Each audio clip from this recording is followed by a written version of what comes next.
sou Raíssa, estou chegando com mais um podcast do blog Só Futebol Não. Nessa noite de sexta-feira, parece que finalmente as chuvas deram uma trégua aqui em Natal, depois de quase afundarem a cidade. Mas o aplicativo que eu uso aponta que apesar de nós estarmos agora com 25 graus e sensação térmica de 26, devemos ter chuvas aí por volta das 8, das 9, das 10 da noite. A previsão é de que essas chuvas fiquem indo e voltando de hoje até o domingo, mas dos males o menor, porque durante a semana a previsão para este fim de semana era terrível. Passamos ontem o dia com alguns alertas nos telejornais, avisando especificamente Natal de um temporal, mas me parece até que a cidade se saiu bem para a desgraça que se anunciava. Embora a gente sempre tenha esses problemas aí de árvores caindo, ruas totalmente alagadas, essas coisas que eu já disse por aqui que Natal é a cidade do sol, porque se chover desaparece. Bom, mas o tema de hoje será o nosso fim, não é por causa das chuvas, né? Nós não vamos desaparecer por causa das chuvas. Também não é por causa do fim da Lava Jato. A Lava Jato não acabou ainda. O que acabou foi um grupo lá específico de delegados na Polícia Federal. Também não é porque o presidente Temer parece que anda num mundo da lua, assim, meio noiado, dizendo que não tem crise econômica no Brasil. Nada disso. Na verdade, a minha preocupação vem, claro, do avanço dessa inteligência artificial. Já dediquei aqui alguns podcasts a respeito disso, mas agora eu trago mais dados, um negócio mais incisivo para a nossa preocupação.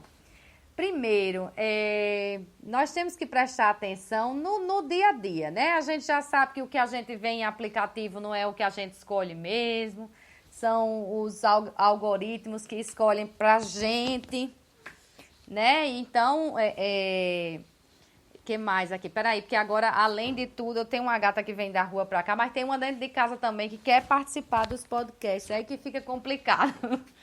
Mas, então, além da gente não escolher o que vê nos aplicativos, saiu uma reportagem numa Veja já até um certo tempo para trás aí, falando do domínio dessa inteligência artificial nos campos que a gente nem imaginava. Por exemplo, claro que a gente já sabe que lá nas pesquisas do Google, tudo é dominado por esses algoritmos, até a reportagem fala que ninguém se atreve a passar da primeira página de resultados da pesquisa. Aquela primeira página realmente aqui é empurrada pelo Google para você. Eu acho que só eu ultrapasso, mas confesso que também não é muitas vezes não. Quando eu estou muito apressada, vai no que apareceu ali primeiro mesmo. Mas a gente tem vários outros usos dessa inteligência artificial. Alguns eu garanto a vocês vão assustar quando eu começar a falar aqui. Mas a gente já tem essa inteligência jogando xadrez, a gente já sabe que lá desde os anos 90, eu acredito, se minha memória aqui não falha, que nós já tivemos programas de computador derrotando aquele Garry Kasparov, que era o grande enxadrista mundial, foi derrotado por uma máquina. Claro que depois disso ele conseguiu se recuperar e venceu, acho que o computador era o Deep Blue, mas de toda forma uma máquina superou um ser humano. Nós temos inteligência artificial que imita Beethoven, nós temos inteligência artificial já diagnosticando doenças. Eu vi até, acho que ainda nesse ano, que tinha sido desenvolvido aí um sistema desse para esquizofrenia, se eu não me engano. Eu prometo entrar mais nesse assunto em outra vez, porque agora o que me chamou a atenção realmente é que nessa reportagem a gente tem uns comparativos entre seres humanos e máquinas. Mas vamos logo saber onde é que já anda essa inteligência artificial, fora esses cantos que eu já disse, né? Olha, 300 hospitais nos Estados Unidos, na Bélgica, na França, na Inglaterra, no Japão e em Taiwan, têm testado um Android chamado Pepper, algo como pimenta. Não sei por que teríamos um Android chamado Pimenta nos hospitais. Mas esse é uma espécie de enfermeiro robô. Ele está sendo testado em prontos-socorros. Já tivemos 300 milhões de pacientes atendidos por ele e 30 bilhões de imagens compiladas pelo software que auxiliam médicos a realizar diagnósticos. E o Android é até bonitinho, viu? Parece, dá vontade de conversar com ele quando a gente olha a foto. O processamento do computador mais veloz do mundo, que é do governo chinês, ele tem um limite de 93 petaflops. É chamado um cérebro eletrônico. Não me pergunte o que diabo é petaflops. Mas, segundo a comparação aqui da revista, isso é 500 vezes a capacidade do melhor PC comercial. Eu fico imaginando quantas vezes mais seria em relação ao meu PC, que já é bem antigo. E 360 vezes essa potência seria necessária para simular em uma máquina todas as habilidades cognitivas humanas. Quer dizer, apesar de existir esse supercomputador chinês, ele ainda teríamos que multiplicar essa capacidade dele em 360 vezes para que ele pudesse chegar às habilidades cognitivas humanas. Existe também um computador chamado Watson, da IBM, que foi o primeiro a vencer campeões de um programa de perguntas e respostas. E ele tem 200 milhões de páginas de conteúdo. Isso dá 4 terabytes de armazenamento de disco para poder conseguir segurar essas informações. E 12 diferentes áreas hoje utilizam essa tecnologia de Watson, desde medicina até educação, quer dizer, é muita coisa. É um cérebro mesmo em ponto de bala. Temos também um software lançado pela Microsoft para escrever, com a capacidade de escrever posts e publicá-los nas redes sociais. E esse software ele ia aprendendo com a interação com os usuários. Aí o que é que aconteceu? Ele aprendeu a falar besteira nas redes sociais e chegou a publicar uma postagem dizendo que Hitler estava certo e que ele odiava os judeus. Olha que absurdo. O nome do software, que foi lançado pela Microsoft no ano passado ainda, era TEI. Aí o que aconteceu? A Microsoft, claro, pegou, melhorou lá o software, substituiu a TEI por Zool. E quando perguntaram a ela sobre as atitudes do presidente americano Donald Trump, ela respondeu: política não é algo para discutir, já que esse algoritmo recebeu então da Microsoft alguns filtros de censura para não ficar fazendo essas postagens bestas sobre política e religião e deixar o pessoal muito chateado com tudo. Que mais? 49 idiomas são compreensíveis e podem ser traduzidos em tempo real pela tecnologia também da Microsoft, do Skype Translator. 42 línguas foi o número máximo que uma pessoa já conseguiu dominar bem. Então, pelo menos nesse passo aí, nessa parte, a máquina superou o ser humano. Mas o que vamos mais, né? Tem mais coisa. Agora a gente vai começar realmente a comparar ser humano e máquina para ver se nosso fim está perto. Em São Francisco, há uma farmácia em que uma máquina lê aquela receita, a prescrição médica. Ela identifica o remédio e ainda examina o risco de interações medicamentosas e alergias. Em um ano, essa máquina atendeu 2 milhões de receitas sem errar uma única delas. Nenhuma, zero erro. Aí a comparação que é feita é que um mesmo ser humano, se tivesse atendido esses 2 milhões de receitas, né, teria errado, em média, quase 35 mil. O que é um risco para o ser humano, né? O que está sendo atendido. Outra, tem uma organização inglesa chamada Nesta, que apoia projetos de inovação lá na Europa. E ela afirma que nas próximas décadas, 70% das profissões atuais serão desempenhadas por robôs. E aí ela diz que está em risco, então, trabalhos padronizados, repetição de tarefas que sejam sem criatividade e sem emoção. Deu o exemplo até de atendentes de telemarketing, porque hoje já há um programa chamado Chatbots, que compreendem o que é dito e conseguem responder, né? Você conversa com esse chatbot.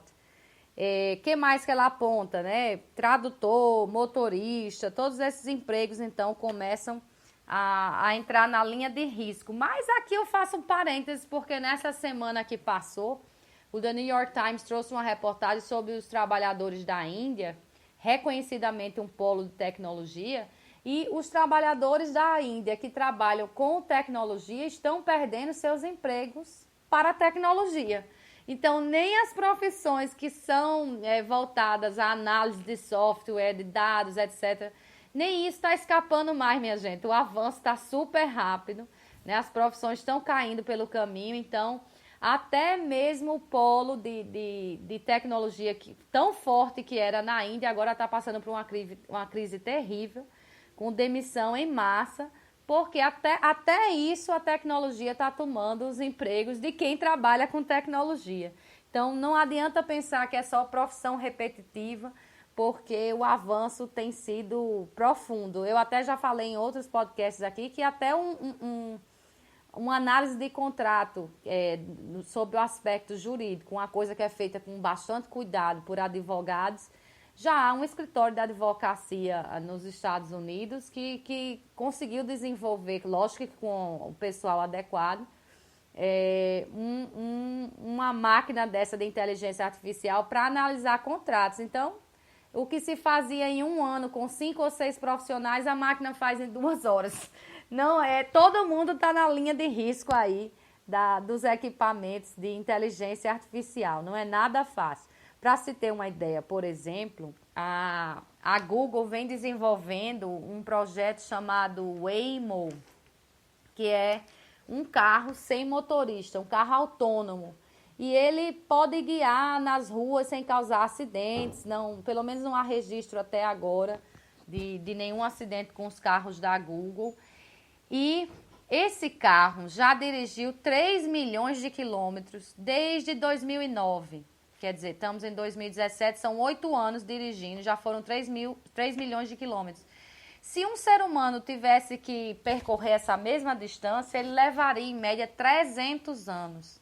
Então, é uma capacidade de guiar sem causar acidentes muito maior do que a capacidade humana. Então, é quase que certo que nós vamos ter já um trânsito sem motoristas, então sem acidentes, porque as máquinas vão dirigir para nós. O que seria muito legal, né? No meio desse caótico trânsito que a gente tem, que irrita, que para e tudo, você ter uma máquina andando normalmente e enquanto você vai no trânsito, você vai lendo alguma coisa, vai conversando com alguém no telefone, exatamente como as pessoas fazem hoje, apesar de estarem dirigindo. Estão dirigindo, mas estão digitando, estão olhando o celular, estão batendo papo com alguém. Então, a gente ia poder curtir o tempo do engarrafamento de um jeito bem mais adequado e sem preocupação com o trânsito, sem colocar a vida dos outros em risco.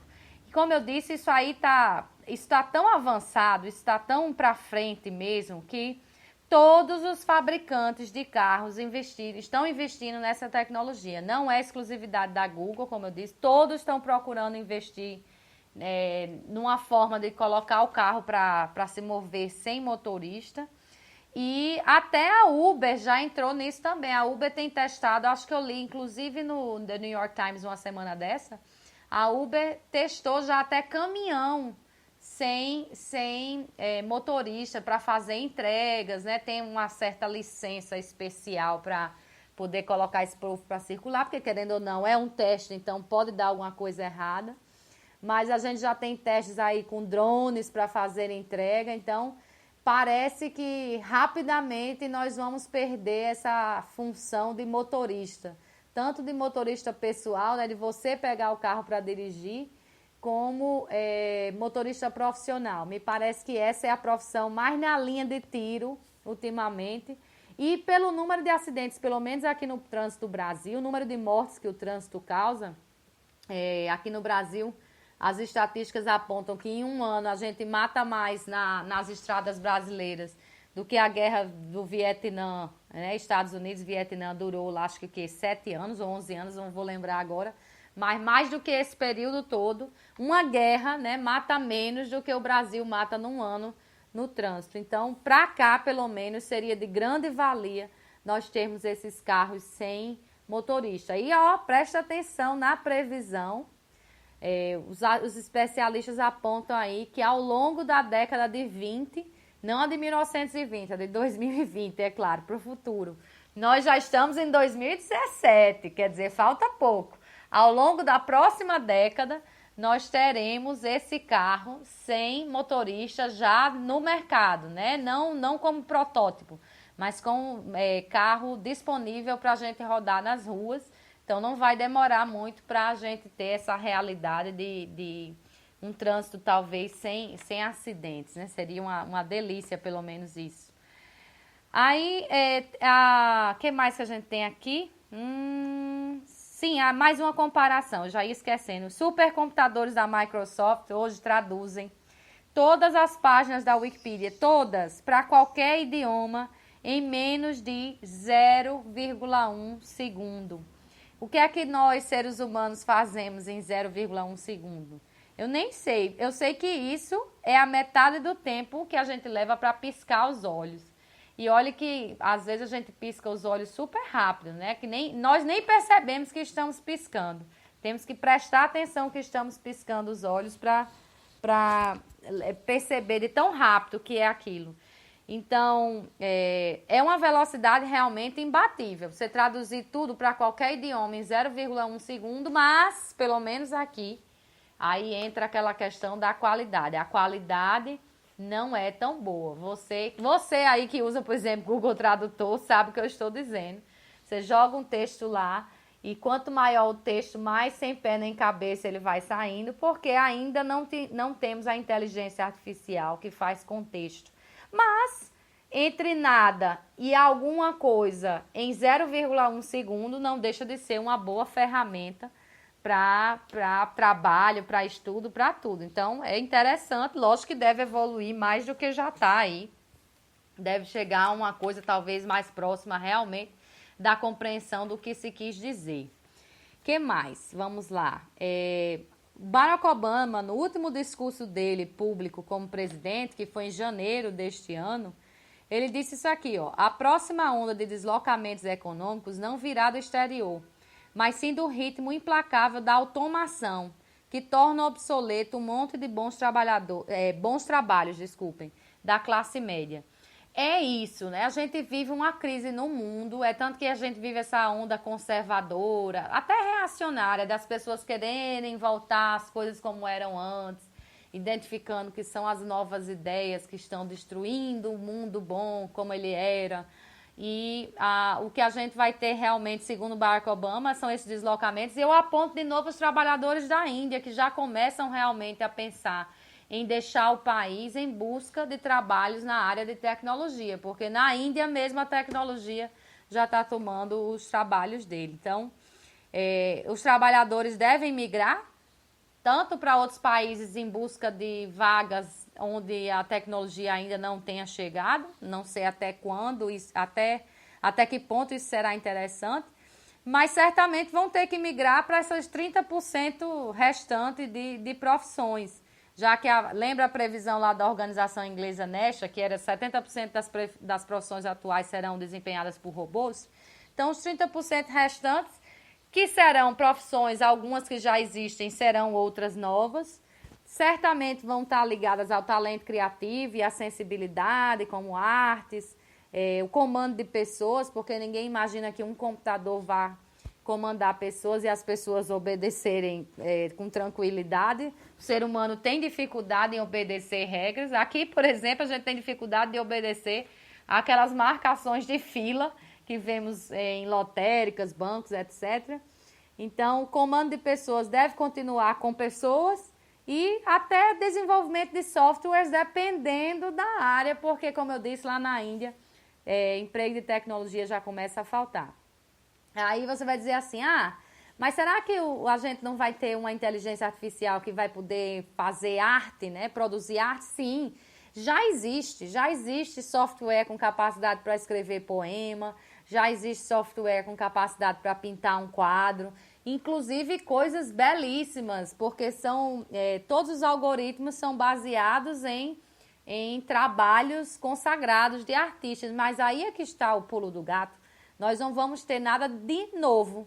né? Tudo que é base com o que já existe. Então, a criatividade mesmo, essa vai vir ainda, pelo menos, do cérebro humano.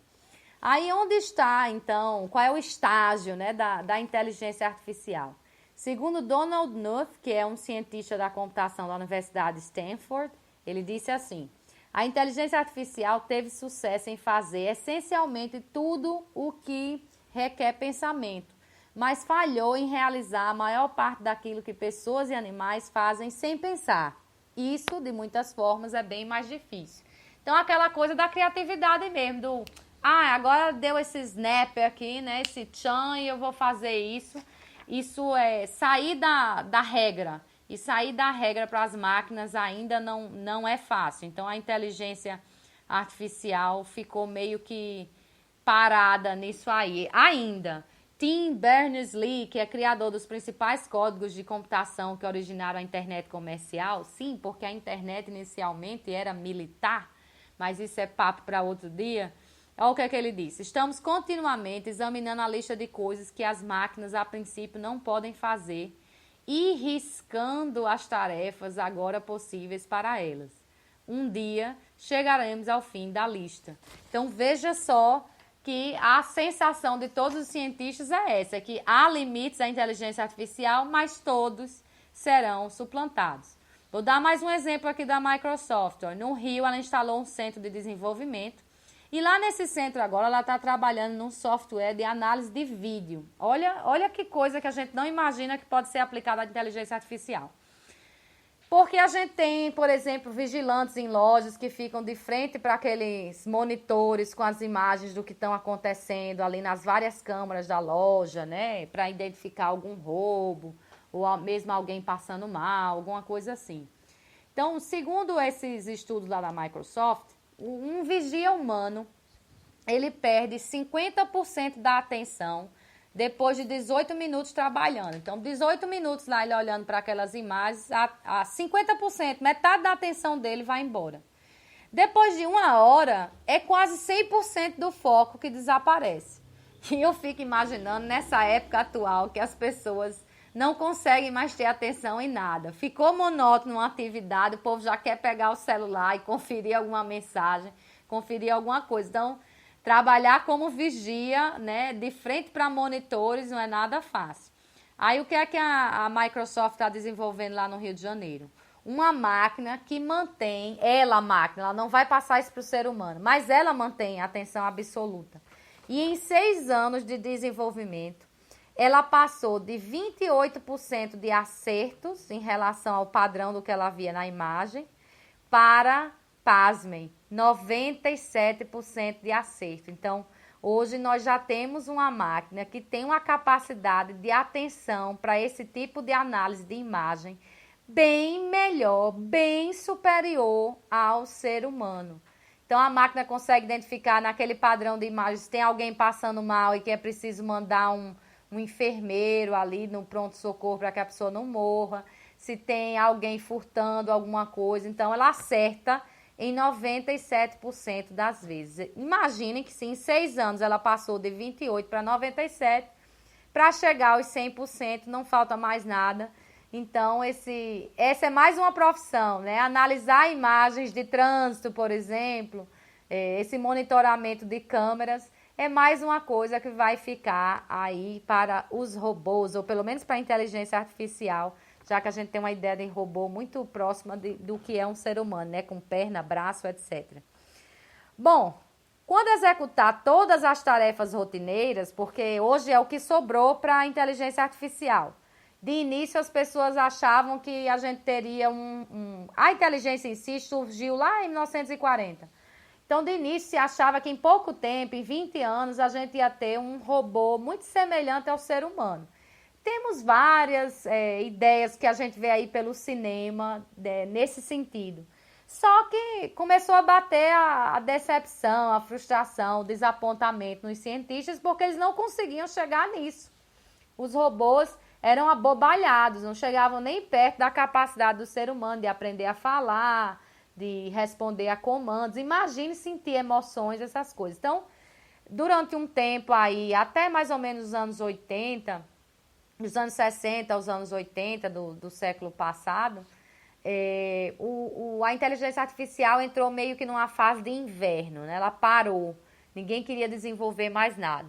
Aí depois os cientistas disseram, que besteira que a gente quer fazer uma inteligência artificial que seja igual ou melhor que o ser humano. Vamos começar a tornar pequenas tarefas melhores que o ser humano. E aí a gente está vendo o que seria agora a primavera da inteligência artificial, porque uma máquina que acerta 97% das imagens que vê, o padrão de imagem, um carro que dirige 3 milhões de quilômetros sem motorista, uma coisa que um ser humano levaria 300 anos para fazer, em média. Isso ninguém sabe nem se o ser humano conseguiria fazer esses 300 anos sem causar um acidente. E por aí vai. Então, eles começaram a desenvolver uma inteligência artificial meio que específica. Agora, a sensação é que quando todas essas tarefas rotineiras tiverem já em execução pela inteligência artificial, o próximo passo será fazer com que essa inteligência, atenção, aqui começa a nossa pergunta título, se iguale ao homem em qualquer aspecto. Isso vale até para emoções. Para tanto, vai ser preciso que essa inteligência passe a compreender qualquer conversa entre pessoas, não só uma conversa dentro de um determinado padrão. E ela também vai ter que se mostrar capaz de compreender escolhas morais e escolhas éticas rotineiras, essas que a gente faz no dia a dia, tipo, vou estacionar o carro aqui que é proibido, mas eu não estou vendo nenhum guarda, eu estou precisando, ou eu vou respeitar a lei porque lei é para ser respeitada. Então, vai ser muito próximo, se isso evoluir mesmo, a inteligência vai ficar muito, muito aproximada no ser humano, se é que não vai superá-la. Para chegar nisso, os cientistas apontam 3 caminhos. A reprodução completa do complexo sistema neural do cérebro humano. Aí você vai dizer, isso deve demorar muito. Olhe, a União Europeia tem um projeto já nesse sentido, chamado Human Brain. Esse projeto tem um custo de 1,6 bilhão de dólares e 250 cientistas de 150 centros de pesquisa estão trabalhando nessa reprodução do que seria um cérebro humano, mais a inteligência artificial. Aí querem uma previsão, não caiam da cadeira. Até 2023 a gente deve ter esse cérebro proveniente da inteligência artificial. Um exemplo do que ele seria capaz de fazer são cálculos matemáticos 10 mil vezes mais rápidos do que o ser humano. Mas é claro que se a gente está falando de um sistema neural de cérebro humano, ninguém está fazendo um cérebro artificial para que ele faça cálculos matemáticos 10 mil vezes mais rápido. O que se pretende é um cérebro que funcione exatamente como funciona o cérebro humano. Aí tem um outro caminho, né? Eu já disse, são 3, esse foi o primeiro. O segundo seria a criação de algoritmos genéticos. O que é isso? Seria fazer uma repetição de condições biológicas para permitir aquele mesmo sistema de evolução darwiniana, para quem acredita na evolução que Charles Darwin, né, traçou lá atrás. Lógico que para quem é muito religioso não acredita nisso, ou acredita que foi Deus que criou tudo. Então, mas é mais ou menos o homem agora querendo ser Deus e criar um novo ser, que é o ser da inteligência artificial. Então, essas condições biológicas que permitiriam a evolução darwiniana seriam replicadas em servidores de computadores. E então a inteligência ia poder se replicar a seu bel prazer, lógico que dentro daquelas mesmas condições, né, dos mais fortes sobrevivem. E o último caminho, talvez seja o mais próximo da gente, porque a gente já vê isso de certa forma, não tão profundamente, mas seriam as interfaces de interação humanos e máquinas, né? Você acoplar ao ser humano um pedaço de máquina com inteligência artificial. Aí nós teríamos, por exemplo, chips acoplados ao cérebro para que aquele chip captasse todo o conhecimento que tem naquele cérebro e em seguida você pudesse reproduzir em outra máquina ou até mesmo botar aquele chip para reproduzir aquele conhecimento numa pessoa. Já pensou Iríamos viver algo estilo o filme Matrix, para quem se lembra, aquele Matrix com Keanu Reeves.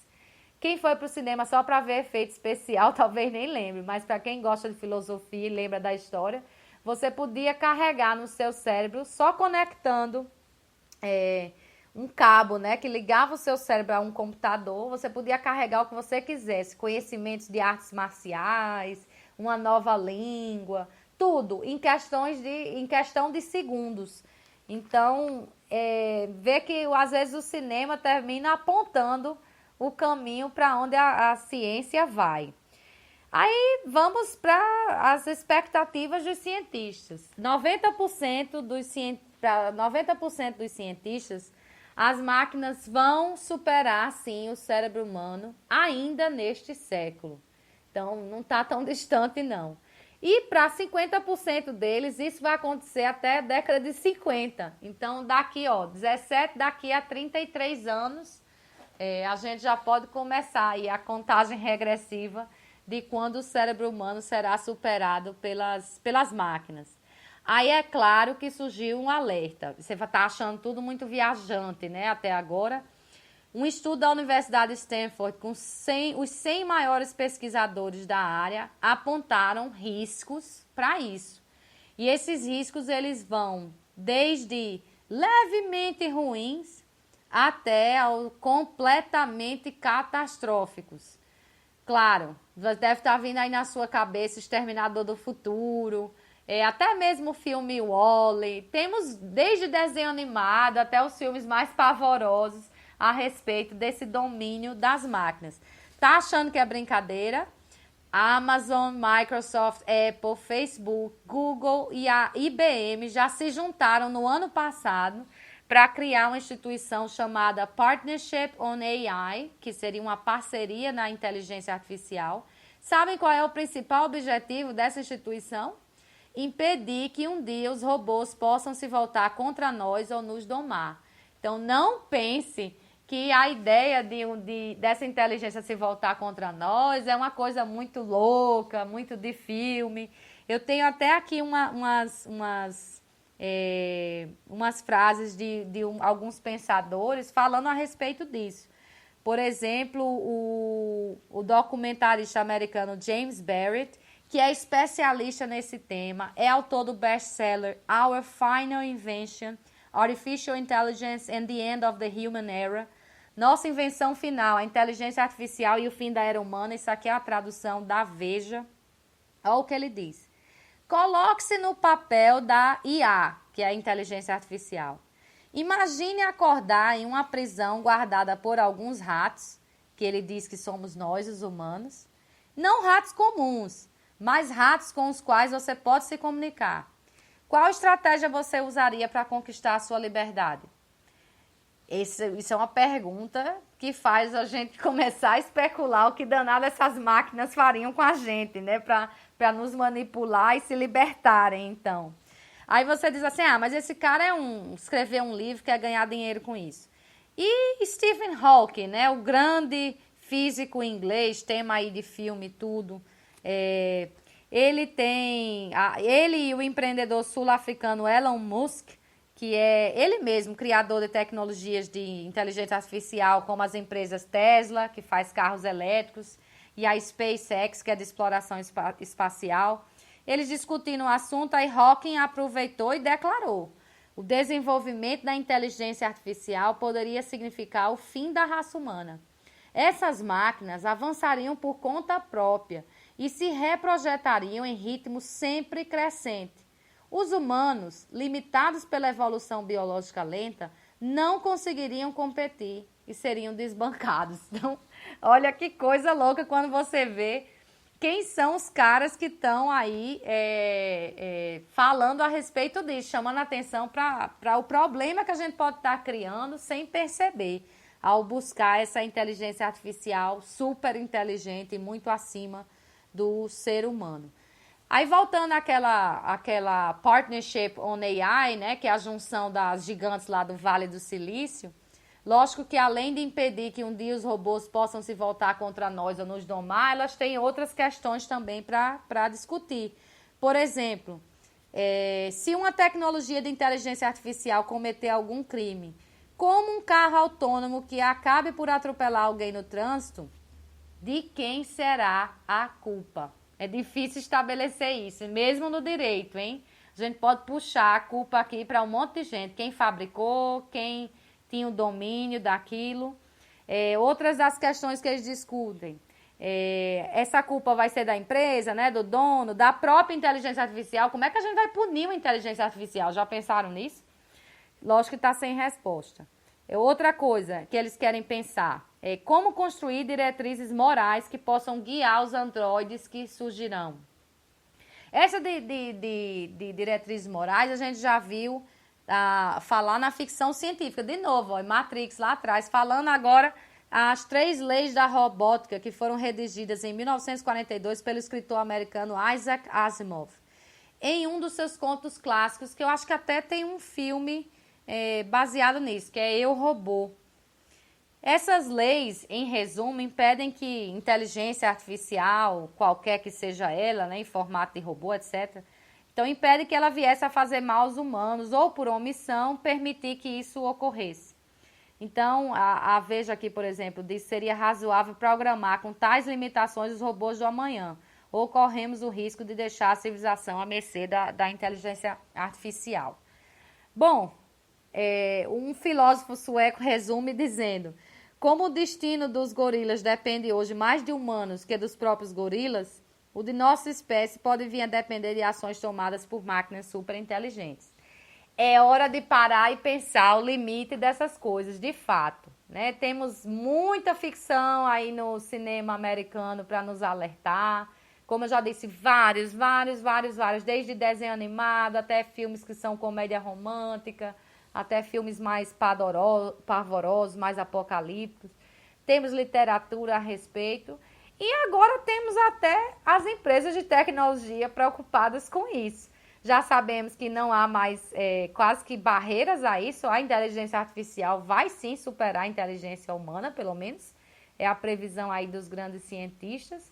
Mas precisamos ficar atentos se daqui a uns 10 ou 20 anos não estaremos querendo voltar no tempo, igual o Exterminador do Futuro, para desligar a máquina que iria dar origem a tudo e criar uma grande guerra entre seres humanos e máquinas, como já vimos lá no filme, em Matrix e em vários outros filmes apocalípticos a respeito. Talvez nem sejam tão viajadores assim. Talvez estejam só prevendo até onde podemos chegar por só olharmos o lado inocente das coisas. Bom, por hoje, né, esse tema bem viajante, espero que vocês tenham gostado de inteligência artificial. Vou falar agora de uma única programação do fim de semana, não poderia deixar de ser Gretchen, que está aí bombando no mundo, tomou conta da internet, está na Netflix anunciando a nova série Glow, virou clipe da Katy Perry, né? Swish, mundialmente falado. Gretchen tá com tudo. E Gretchen tá aqui em Natal amanhã, às 10 horas, na Vogue. A entrada R$ 35,00. Vai cantar os seus grandes sucessos.